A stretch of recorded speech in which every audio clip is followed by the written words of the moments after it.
Saint-Georges-sur-Laha est le théâtre d'une drôle d'histoire, ou d'une histoire drôle peut-être aussi. Toujours est-il qu'en l'an de grâce 768, Charlemagne n'est pas encore empereur, mais Roland de Roncevaux est mort assassiné. Pour trouver le coupable, il faut un éminent policier.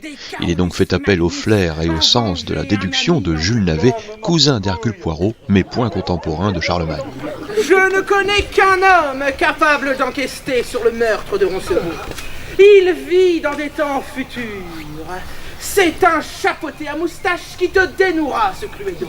Jules Navet, aujourd'hui, va être transporté dans le temps puisqu'il va se retrouver au temps de Carolus Magnus, Charlemagne. Le mage Algibus envoie donc dans les couloirs du temps Messire Comte et son fidèle serviteur chercher Jules Navet du commissariat de Saint-Georges-sur-Laha pour le ramener à jadis afin d'élucider cette affaire. Du calme les bourrins, c'est pas une guenon.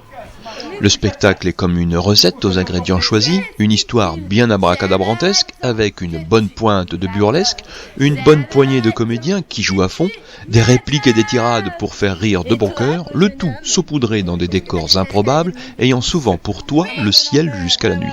Si le public est emporté dans l'histoire, il se déplace aussi au gré de celle-ci. Le public va suivre l'enquête durant 8 tableaux, pendant 2 heures, et va se déplacer au sein même du village. On a la chance d'avoir un lieu magnifique, d'avoir un village superbe, d'avoir une église qui aura bientôt 1000 ans, qu'il faut restaurer, et les bénéfices de ce Cluedo vont directement à la restauration de cette église. Car si pour l'instant l'enquête de Jules Navet piétine, on connaît maintenant le mobile de toute cette histoire. Les entrées du spectacle servent à cofinancer les travaux de restauration de l'église de Saint-Georges-sur-Laha. Chacun aura pu se divertir en vivant de près une enquête palpitante aux rebondissements inattendus. Non, prénom, adresse, adolescence. C'est ludique, il rit beaucoup parce que c'est très très drôle, hein. Ce sont des comédies bien sûr, jusqu'à la finalité où on apprend qui a tué Roland de Roncevaux et qui est l'assassin. Et il est parmi les 20 comédiens qui sont là ce soir. Une vingtaine de comédiens, tous issus de la même école. C'est l'école du théâtre des insolites. Autrefois, ils jouaient 2 fois aux insolites, ils étaient, j'allais dire entre guillemets, coincés dans un théâtre.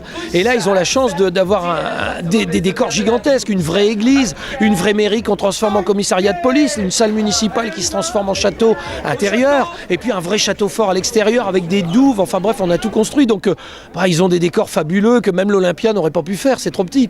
Il aura quand même fallu un peu de persuasion à Emmanuel Valois lorsqu'il est allé exposer son projet au conseil municipal, qui a cependant très vite réalisé tout l'intérêt que présente un tel projet, qui, il faut bien le dire, est un peu frappé d'une gentille folie.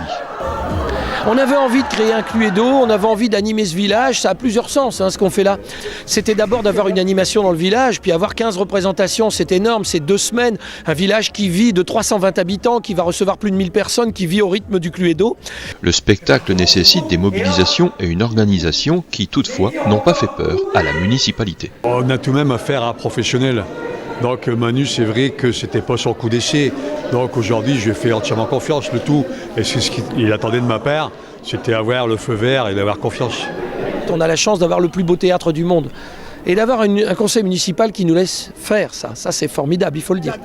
J'ai même laissé creuser dans la pelouse de la salle pour faire des douves.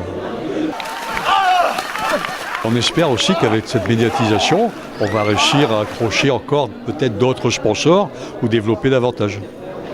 À la fin de ce Cluedo un peu déjanté et après moult péripéties, le public apprend enfin qui est l'assassin de Roland de Roncevaux.